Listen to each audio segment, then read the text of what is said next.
ఇక్కడ లూకాసు వార్తలు ఎక్కువగా విధవరాండ్ర పక్షంగా విధవరాండ్ర గురించి ఎక్కువ రాస్తాడు. కనీసం ఒక 6 సందర్భాల్లో ఈ లూకాసు మిగతా ఏ సువార్తికులు కూడా ఇంతగా విధవరాండ్ల గురించి రాయలేదు. మొట్టమొదటిగా అన్న అనే ప్రవక్త్రిని, ఆమె విధవరాలు, ఆమె గురించి లూకాసు వార్త 2వ అధ్యాయం 37-38లో వ్రాయబడింది. అదేవిధంగా లూకాసు వార్త 4వ అధ్యాయం 25-26లో సారైపతు గ్రామంలో ఉన్న విధవరాలు గురించి రాయబడింది. లూకాసు వార్త 7వ అధ్యాయం 11-18 వరకు అక్కడ నాయను గ్రామంలో ఒక విధవరాలు ఉంది. ఆ తల్లి కుమారుడు మరణించాడు. యేసు ప్రభు వచ్చి ఆ కుమారుని లేపుతాడు. నాయను గ్రామంలో ఉన్న విధవరాలు మూడవది. 4వది ఇక్కడ మనం చదివిన విధవరాలు న్యాయం కొరకై ప్రార్థన చేస్తూ అడుగుతుంది న్యాయాధిపతిని. ఇక్కడ ఒక విధవరాలు ఉంది. తర్వాత 21వ అధ్యాయం మొదటి 4 వచనాల్లో పేద విధవరాలు 2 కాసులు చెల్లించే విధవరాల గురించి వ్రాయబడింది. అదేవిధంగా 20వ అధ్యాయం 45-47 వచనాలు విధవరాండ్ర ఇండ్లు దిగమింగుచ్చు అనే మాట ఆనాటి పరిచయలు అలా చేసేవారు. కాబట్టి దీన్ని బట్టి చూస్తే అర్థమైందంటే విధవరాండ్ర పక్షంగా దేవుడు న్యాయం చేసేవాడు. చాలామంది విధవరాండ్రను చిన్న చూపు చూస్తారు, కానీ దేవుడు అలాంటి వాడు కాదు. పాత నిబంధనలో ఉంది, నిర్గమకాండం 22వ అధ్యాయం 22వ వచనంలో విధవరాండ్రను బాధింపవద్దు అని వ్రాయబడి ఉంది.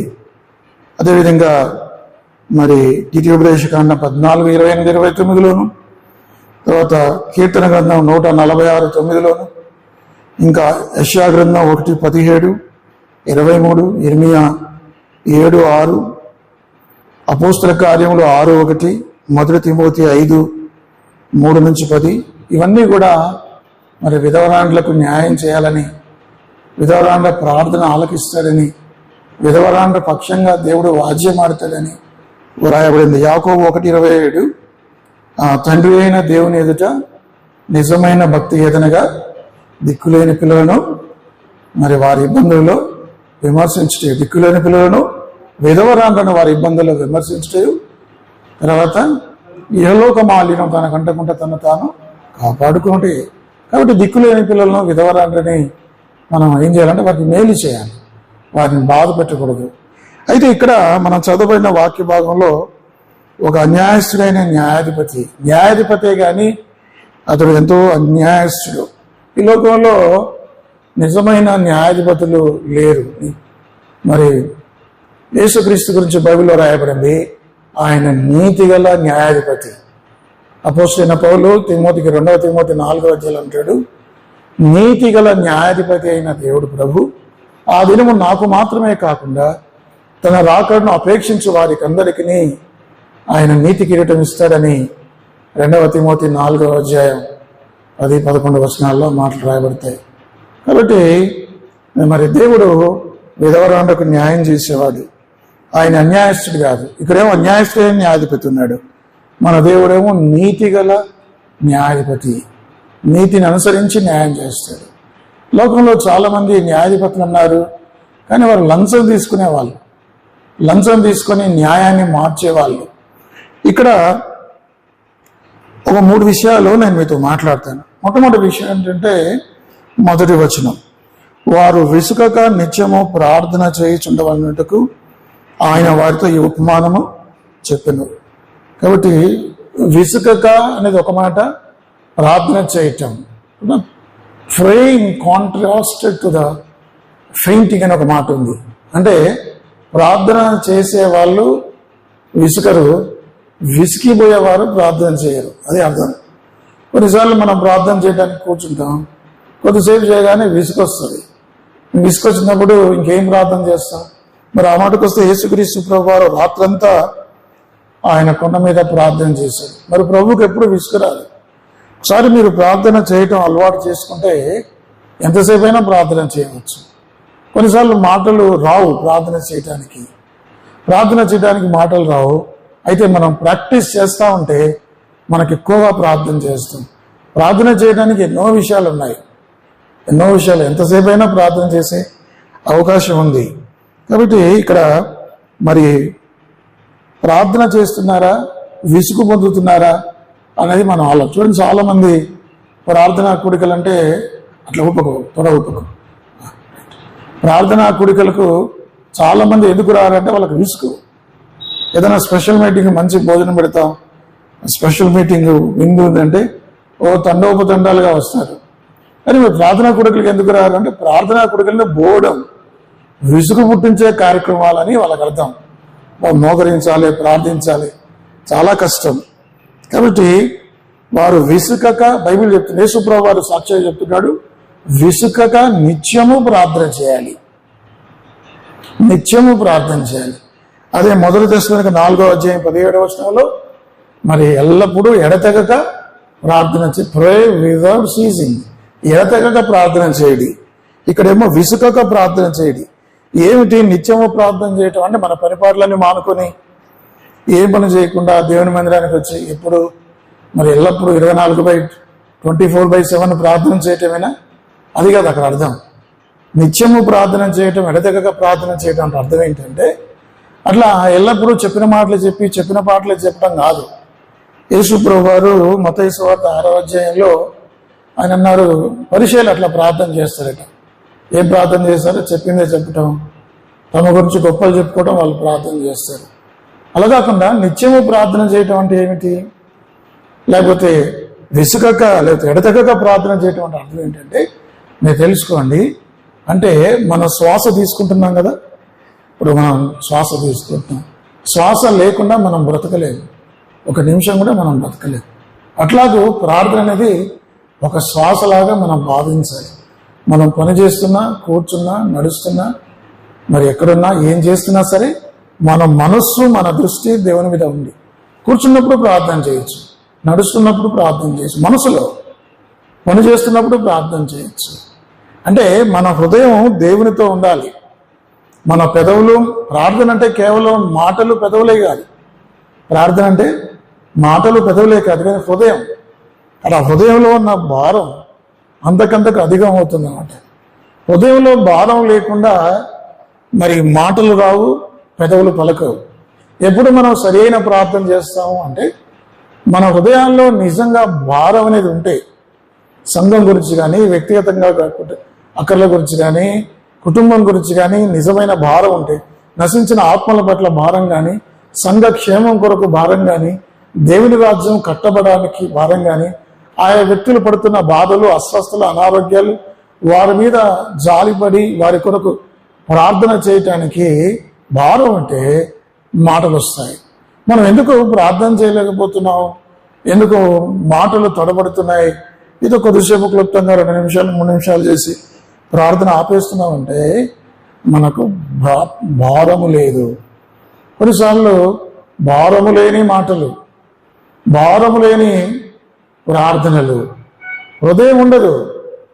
కాబట్టి మొట్టమొదటిగా ఏమిటంటే విసుగకుండా నిత్యము ప్రార్థన చేయాలి, ఎడతెగక ప్రార్థన చేయాలి. దేవుని యొక్క వాక్యం రాయబడింది ఏమిటంటే మనం ఒక శ్వాస వలె, ఒక ఊపిరి వలె మనం ఆ విధంగా మనం ప్రార్థన చేయాలి. ఒక విశ్వాస ఒక శ్వాస వలె మనం ఎలాంటి కూడా ప్రార్థన చేయవచ్చు.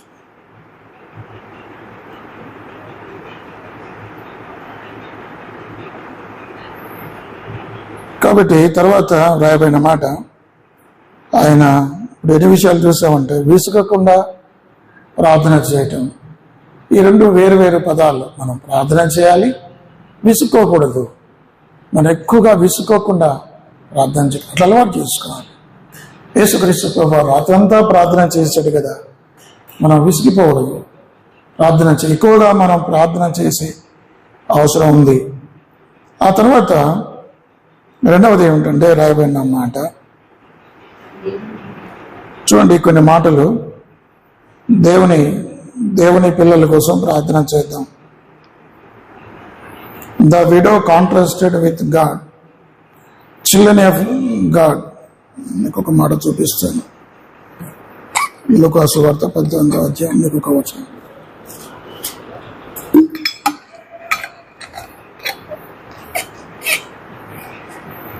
ఇప్పుడు ఇక్కడ రాయబడిన మాట ఏమిటంటే ఈ విధవరాలకి ఆమె పక్షంగా ఎవరు లేరు. ఇప్పుడు 3వ అధ్యాయం 2 నుంచి 5 వచనాలు చదువుతాను. లూకా సువార్త 2వ అధ్యాయం 18వ అధ్యాయం 2 నుంచి 5 వచనాలు చదువుతాను. దేవునికి భయపడకయు మనుషులను లక్ష్య పెట్టకయు ఉండి ఒక న్యాయాధిపతి ఒక పట్టణంలో ఉండెను. ఆ పట్టణంలో ఒక విధవరాలు ఉండెను. ఆమె అతని ఎదుటకు తరచుగా వచ్చి నా ప్రతివాదికిని నాకును న్యాయము తీర్చుమని అడుగుచూ వచ్చెను. గాని అతడు కొంతకాలం ఒప్పకపోయాను. తర్వాత అతడు నేను దేవునికి భయపడకయు మనుషులను లక్ష్య పెట్టకయు ఉండేను. మీరు లూకాసు వార్త 11వ అధ్యాయం, లూకాసు వార్త 11వ అధ్యాయం చదువునమ్మా. లూకాసు వార్త 11వ అధ్యాయం 13వ వచనం ఉందా? దొరికిందా బాబు? లూకాసు వార్త 11వ అధ్యాయం 13వ వచనం. పరలోకమందున మీ తండ్రి తన అడుగు వారికి పరిశుద్ధాత్మను ఎంతో నిశ్చయముగా. కాబట్టి పరలోకపు తండ్రి మనకు తండ్రి ఆయన. పాపం ఈ విధవరాల గురించి మన గురించి పోల్చుకుందాం కొద్దిసేపు. ఆ విధవరాండ్రకి ఏ దిక్కు ఏమీ లేదు, ఎవరు లేరు. ఇప్పుడు క్రైస్తవులం, దేవుని పిల్లలం, మనకు ఆమెకు పోల్చుకుందాం కొద్దిసేపు. ఇప్పుడు ఆమెకు ఎవరు లేరు, అయితే మనకెవరున్నారు?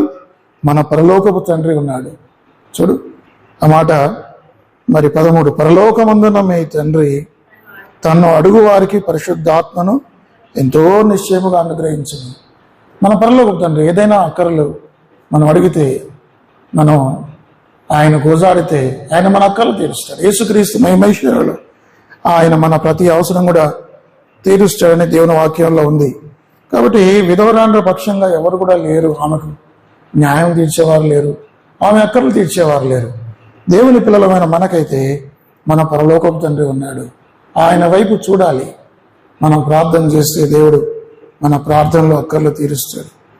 అంత మాత్రమే కాదు, మనకు ఆ విధవరాండ్రకి, ఇప్పుడు విధవరాండ్రు ఉంది, ఆమె విధవరాలు, ఆమెకు 3 రకాల ఆటంకాలు ఉన్నాయి.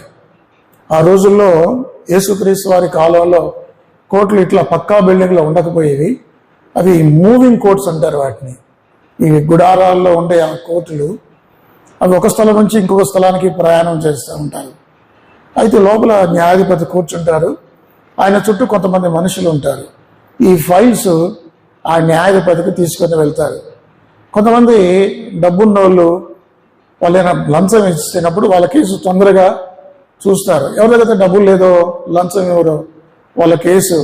ఈమె పేద విధవరాలు, ఈమెకు లంచం ఇవ్వడానికి ఏమీ లేదు కనుక ఎన్నిసార్లు మరి పిటిషన్ విచారించాలని చెప్పినా ఆ న్యాయాధిపతి పట్టించుకునేవాడు కాదు.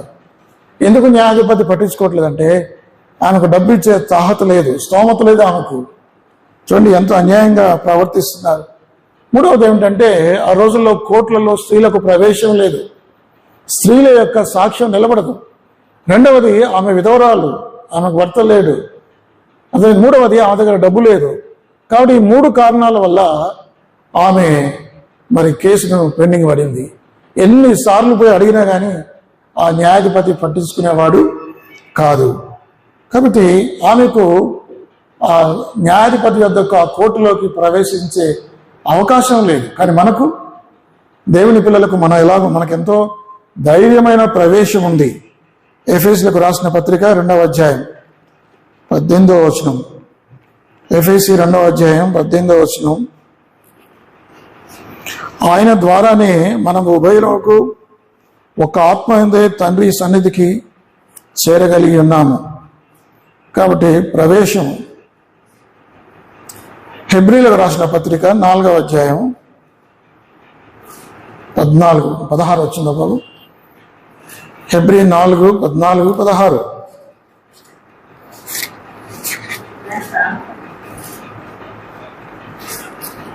హెబ్రీ 4వ అధ్యాయం.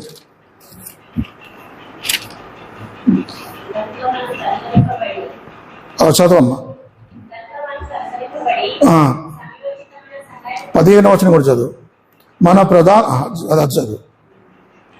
ప్రధాన యాజకుడు మన బలహీనతల యందు మనతో సహానుభవం లేనివాడు కాడు గాని సమస్త విషయంలో మన వల్లే శోధింపబడెను.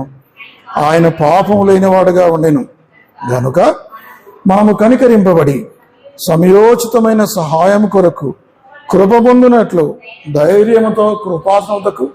కాబట్టి మనం ధైర్యంగా వెళ్ళవచ్చు. ఏదైనా అక్కరుంటే మరి నేరుగా సహాయం కొరకు కృప పొందినట్లు యేసుక్రీస్తునే కృపాసనతకు చేరవచ్చు. మనకు అటువంటి ధైర్యమైన ప్రవేశం ఉంది. కానీ విధవరాలకి ఏ ప్రవేశము లేదు ఆమెకు. ఎంత విచిత్రం!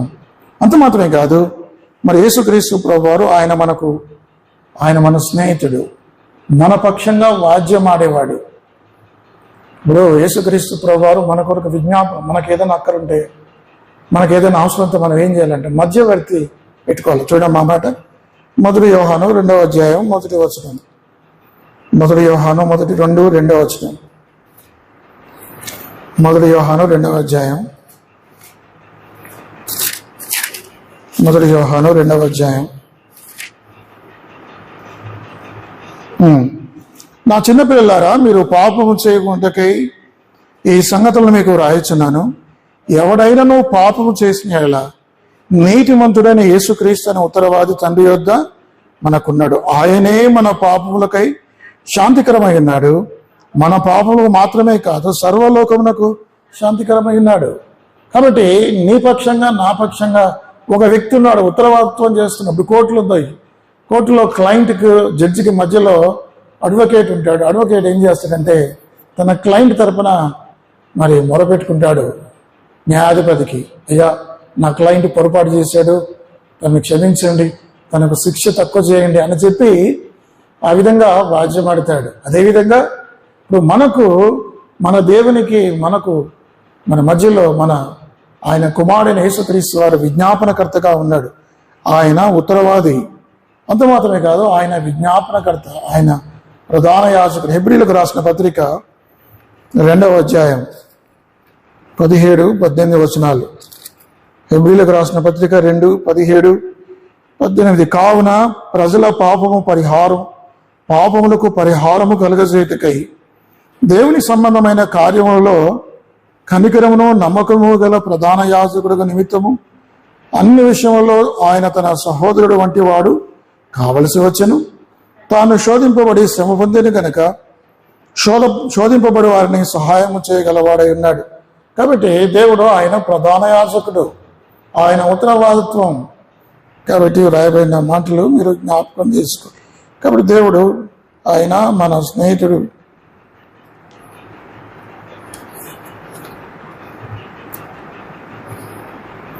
అంత మాత్రమే కాదు, మనకు వాగ్దానాలు ఉన్నాయి. ఇప్పుడు ఈ స్త్రీ ఉంది, విధవరాంటి ఉంది, ఈమెకు ఏ వాగ్దానం లేదు. ఈమెకు వాక్యం ఉంది, మాకు దేవుని వాక్యం ఉంది. అంటే మనకు విధవరాలకి నేను పోలుస్తున్నా. అంటే దేవుని బిడ్డలైన విశ్వాసులకి ఈ పేద విధవరాలకి ఏమీ లేదు. కాబట్టి మనకేంటంటే మనకు వాగ్దానాలు ఉన్నవి. దేవుని వాక్యం మనల్ని బలపరుస్తుంది, దేవుని వాక్యం మనల్ని ప్రోత్సహిస్తుంది. కాబట్టి పరిశుద్ధాత్మ చదవండి ఆ మాటలు. రోమా 8:26 వచనం దొరికిందయ్యా. రోమా 8వ అధ్యాయం 26 వచనం. 26-28 దొరకలే బాబు. పరిశుద్ధాత్మ దేవుడు అటువలే ఆత్మయు చూచి. కాబట్టి పరిశుద్ధాత్మ దేవుడు మన పక్షంగా ఉన్నాడు. అంటే ఇప్పుడు విశ్వాసుల పక్షంగా ఎంతమంది ఉన్నారో నేను మీకు చెప్తున్నాను. పాపం పేద విధురాలకు ఎవరూ లేరు, ఆమె దగ్గర లంచం లేదు, ఆమెకు భర్త లేడు, ఆమెకు ఎవరు లేరు. కానీ మనకైతే అంటే మనకందరూ ఉన్నారు. మనకు పరలోకపు తండ్రి ఉన్నాడు, మనకు ధైర్యమైన ప్రవేశం ఉంది, మనం దేవుని పిల్లలం. అంత మాత్రమే కాదు, ఆయన మన స్నేహితుడు. తర్వాత మనకు వాగ్దానములు ఉన్నవి, దేవుని వాక్యం ద్వారా ప్రోత్సహించబడతాము. మనకు పరిశుద్ధాత్మ దేవుడు ఉన్నాడు, సమయోచితమైన సహాయం, కృపా సింహాసం ఉంది మనకు. ఇవన్నీ మనకున్నాయి, అర్థమైందండి. కానీ ఆ విధవరాలకి ఏమీ లేవు. మనకు కూడా వాగ్దానం ఏముంది? క్రీస్తు యేసు మహిమేశ్వరులో ఆయన మీ ప్రతి అవసరము తీర్చిన వాగ్దానం మనకుంది. చూడండి ఎంత ధనిలో మనం. కానీ ఈ పేద విధవరాలకి ఏమీ లేదు. అయినప్పటికీ సరే ఇవేం చేస్తుందంటే మాటికి గోజారుతుంది, మాటికి ప్రార్థన చేస్తూ ఉంది, ఎంత బాధపడుతుందో. కాబట్టి మనం కూడా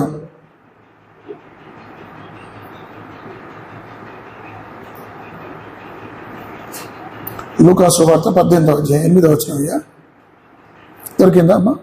లూకా 14:8 దొరకలేదా మీకు? లూకా సువార్త 18:18 6 అన్యాయస్తుడైన న్యాయాధిపతి చెప్పిన మాట వినుడి, దేవుడు తాను ఏర్పరచుకున్న వారు దివారాత్రులు తన గూర్చి మొరపెట్టుకొనుచుండగా వారికి న్యాయము తీర్చడా?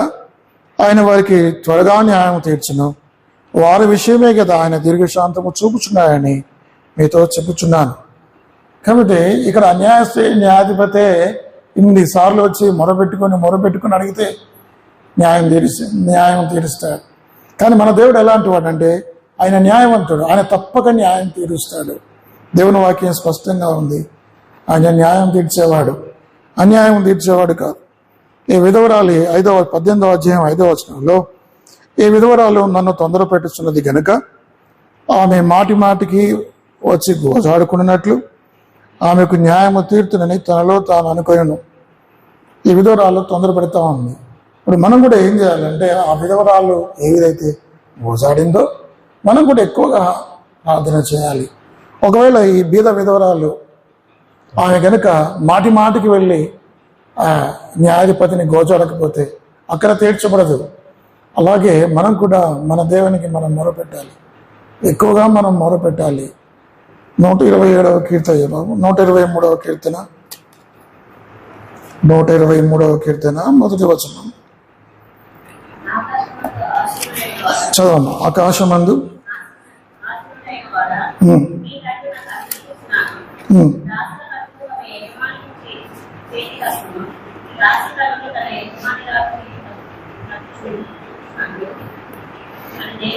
నూట 123వ వచనం మాట చూడు.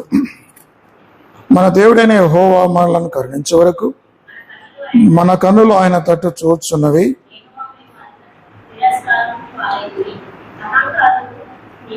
అంటే మనం ఎంతవరకు ప్రార్థించాలి? ఎంతవరకు? మా మీదకి అధికంగా వచ్చినది మమ్మను కరుణించుము, మమ్మను కరుణించుము. ఎంతవరకు ప్రార్థన చేయాలి? ఎంతవరకు మనం ప్రార్థన చేయాలి? మళ్ళీ కరుణించేంతవరకు ప్రార్థన, విడిచిపెట్టకూడదు. కాబట్టి వీళ్ళు ప్రార్థన చేస్తున్నారు, ప్రభువా మాకు కష్టం ఉంది, మాకు బాధ ఉంది, మాకు అహంకారుల నింద మా మీద ఉంది, గర్విష్ఠుల తిరస్కారం ఉంది. ప్రభా ఇలాంటి పరిస్థితుల్లో మేము ఏం చేయాలి? ప్రభా మాకు సహాయం చేయి అని ఎంతవరకు ప్రార్థన చేస్తున్నారు? కరుణించేంత వరకు ప్రార్థన చేయాలి. మనం గతంలో చూసాం ఎవరి గురించి? ఆ పుట్టిగ్రుడ్డివాడు దావీదు కుమారుడా నన్ను కరుణించమని అడిగినప్పుడు చుట్టుపక్కల అందరూ ఏం చేశారు? ఊరుకో, ఇన్ని వేల మందిలో యేసు ప్రభువారు నీ ప్రార్థన వింటాడా? కాబట్టి అతన్ని ఊరుకుండమని చెప్తారు. కానీ వాడు ఏం చేస్తాడు? ఇంకా ఎక్కువగా కేకలేస్తాడు. అప్పుడు యేసు ప్రభువు అతని ప్రార్థన వింటాడు. ఒకవేళ మరి నేను దావీదు కుమారుడు నన్ను కరుణించని కేకలేస్తే నన్ను వీళ్ళంతా నిరాశపరిచారు అని చెప్పి అతను 2వసారి 3వసారి 4వసారి కేకలు వేయకపోయి ఉంటుంటే ఏమై చెప్పండి? అతను గుడ్డివాడుగా జీవితకాలం గుడ్డివాడుగా ఉండేవాడు. కానీ వచ్చిన అవకాశాన్ని సద్వినియోగం చేసుకున్నాడు, మరలా ప్రార్థించాడు. అప్పుడు దేవుడు యేసు ప్రభువు అతన్ని పిలిచి వాని ఇక్కడ పిలవనని చెప్పి వాని కనులు ముట్టి మరి వాడికి చూపునిచ్చాడు. కాబట్టి మనం ఎలా ప్రార్థన చేయాలంటే పట్టుదలతో ప్రార్థన చేయాలి. ఈ విధవరాలు తనకు న్యాయం తీర్చేంత వరకు కూడా ప్రార్థన చేసింది. ఇక చివరికి అన్యాయస్తుడైన న్యాయాధిపతి లంచం ఇస్తాడేమో చూశాడు వాడు. కానీ లంచం ఇవ్వడానికి డబ్బులు లేదు కదా. అయినా సరే మాటికి ప్రార్థన చేసింది. ప్రార్థన చేయడం అడిగింది, అడగటం వల్ల ఇక లాభం లేదనుకొని చూడండి లూకా సువార్త 18:5 ఈ విధవరాలు నన్ను తొందర పెట్టుచున్నది కనుక ఆమె మాటికి వచ్చి గోజాడకుండానట్లు ఆమెకు న్యాయము తీర్చునని తనలో తాను అనుకున్నాను. కాబట్టి మీరు దేవుణ్ణి మరి ఈ న్యాయాధిపతే మరి న్యాయం తీర్చాలని అనుకున్నాడే, మరి మన దేవుడు అలాంటి వాడు కాదు కదా. ఆయన మంచివాడు, ఆయన దయగలవాడు, ఆయన ప్రేమగలవాడు, ఆయన మన హక్కులు తీర్చేవాడు. ఆయన ఎంత ఇంకా న్యాయం తీరుస్తాడు. అయితే మనం ఏం చేయాలంటే మాటి మాటికి మనం ప్రార్థన చేయాలి, ఎక్కువగా ప్రార్థన చేయాలి, విసుకగా ప్రార్థన చేయాలి, నిత్యము ప్రార్థన చేయాలి. చూడండి ఆ మాటలు యాకోబు రాసిన పత్రిక 5వ అధ్యాయం. యాకోబు రాసిన పత్రిక 5వ అధ్యాయం 17వ వచనం. ఏలియా మన వంటి స్వభావం గల మనుషుడే వర్షింపబడినట్లు అతడు ఆసక్తితో ప్రార్థన చేయగా 3.5 సంవత్సరాల వరకు భూమి మీద వర్షింపలేదు. అతడు మరలా ప్రార్థన చేయగా ఆకాశం వర్షం ఇచ్చును, భూమి తన ఫలమిచ్చును. మరలా ప్రార్థన చేశాడు. He prayed and prayed again అనే మాట ఉంటుంది ఇంగ్లీష్లో. అంటే ఆయన ఆ యొక్క కొండ మీదకి వెళ్ళి, ఏం కొండ అది, ఏం పర్వతం చెప్పండి? ఏలియా చేసిన పర్వతం ఏమిటి? అయ్యో, ఏలియా ప్రార్థన చేసిన పర్వతం ఏమిటి? కర్మేలు పర్వతం. మన ప్రార్థనా మందిరమే. ఇంత పూర్గా ఉంటే ఎట్లా మీరు? ఆ కర్మేలు పర్వతం మీదకి ఎక్కి ఇంకా ప్రార్థన చేయటం మొదలుపెట్టి ఎవరు ప్రార్థన చేస్తున్నాడు? ప్రభా, ఇప్పటికీ 3.5 సంవత్సరాలు అయింది, నా దేశం అంతా క్షామం చేత నశించిపోతుంది. ప్రభా, ఆకాశం నుంచి వర్షాన్ని కురిపించవా, నా దేశ ప్రజల కరువుతో సోమ్రోలో ఘోరమైన క్షామం ఉంది ప్రభా అని ప్రార్థన చేయటం, తన జాతి గురించి, తన ప్రజల గురించి ప్రార్థన చేయటం మొదలుపెట్టాడు. ఆయన మొదటిసారి ప్రార్థన చేసి తన దాసుని పంపించాడు. చూడు, ఏమైనా వర్షం వస్తుందేమో చూడు, మబ్బులు ఏమైనా వస్తున్నాయో చూడు అంటే వాడు వచ్చి చెప్తాడు, ఏమీ వర్షము జాడ లేదు. మరి అంతటితో ఆగలేదు. 2వసారి ప్రార్థన చేయటం మొదలుపెట్టాడు మోకరించి ఆ కర్మేలు పర్వతం మీద. మరలా అతని దాసుని పిలిచాడు, ఏమైనా మబ్బులు ఉన్నాయా? లేవు. 3వసారి, 4వసారి, 5వసారి, 6వసారి, అట్లా ఎన్నిసార్లు ప్రార్థన చేశాడు? 7 సార్లు ప్రార్థన చేశాడు. ఒకవేళ 2వసారి, 3వసారి ప్రార్థన చేసి ఈ ప్రార్థన దేవుడు వింటలేడు అని వదిలేస్తే ఆ దేశం అంతా పాడైపోయేది. కాబట్టి కొన్నిసార్లు మనం ఏం చేయాలంటే ప్రార్థనను విడిచిపెట్టకూడదు. ప్రార్థనను మనం విడిచిపెట్టకూడదు. దేవుని చిత్తంలో ఉంది అని, ఇది దేవుని చిత్తము, ఇది న్యాయమైన ప్రార్థన, ఇది వాక్యానుసారమైన ప్రార్థన అయితే అని మీకు అనిపిస్తే మీరు ప్రార్థన చేయవచ్చు కదా. బైబిల్లో 1 యోహాను 5:14 ఉంది, ఆయనను బట్టి మనకు కలిగిన ధైర్యం ఏదనగా ఆయన చిత్తానుసారముగా మనం ఏది అడిగినో ఆయన మన ప్రార్థన ఆలకించునన్నది. కాబట్టి ప్రార్థన అనే దాన్ని యేసు ప్రభువారు లూకాసు వార్త 18వ అధ్యాయంలో ఏం చెప్తున్నాడు? మనకు ఏం చెప్తున్నాడంటే ఏదో 2 సార్లు అడిగి, 1 సారి అడిగి, 3 సార్లు అడిగి విడిచిపెట్టడం కాదు, పట్టుదలతో ప్రార్థన చేయాలి. రోమా 12వ అధ్యాయం మనం రెగ్యులర్గా చెప్పే మాటలేవి. రోమా 12వ అధ్యాయం 12వ వచనం. రోమా 12:12 నిరీక్షణ గలవారై సంతోషించు, శ్రమయందు ఓర్పు గలవారై ప్రార్థన యందు పట్టుదల కలిగి.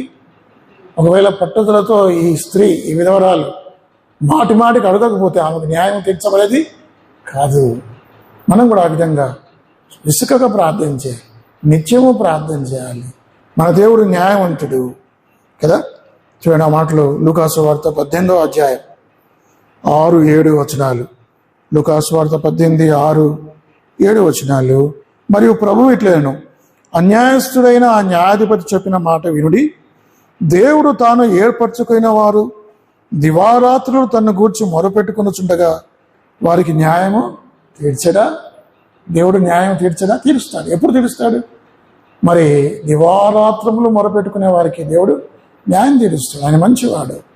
కాబట్టి మనం ఏం చేయాలంటే ఎక్కువసేపు ప్రార్థన పెట్టడానికి ప్రయత్నం చేద్దాం, విసుకగా ప్రార్థన చేద్దాం, నిత్యము ప్రార్థన చేద్దాం. తర్వాత దివారాత్రములు, రేయింబగళ్ళు, ఇందాక మనం ప్రార్థన పాట పాడాం కదా, కరుణించుము మా యేసు అనే పాటలో రేయింబగళ్ళు మనం ప్రార్థన చేయాలి. అట్లా మనం కరుణించమని ప్రార్థన చేస్తే మరి ఈ లోకంలో అన్యాయస్తులైన వారే కరుణిస్తారు కదా. మన నీతిమంతుడైన న్యాయాధిపతి మన దేవుడు మన ప్రార్థన ఆలకించుట. అయితే మనం భారంతో ఎక్కువగా మన హృదయం అన్నావలే, మన పెదవులు నోరు మాటలు కాదు కానీ మన హృదయాన్ని దేవుని సన్నిధిలో కుమ్మరించి ప్రార్థన చేస్తే దేవుడు మన ప్రార్థనలు తీరుస్తాడు. కాబట్టి మనం కూడా ఈ విధవరాలు వలె, మరి ఎంతో బాధ ఉందో ఆమెకు, ఆమె అక్కర తీర్చబడితే తప్ప ఆమె బ్రతకలేదు. అలాంటి స్థితిలో ఉంది ఆమె, డూ ఆర్ డై. అలాంటి స్థితిలో ఆమె మొరపెట్టుకుంది. అన్యాయస్తులైన ఆమెకు న్యాయం తీర్చాడు. మనం కూడా మన దేవునికి ప్రార్థనలో ఆయన వైపు చూడాలి. దేవుడు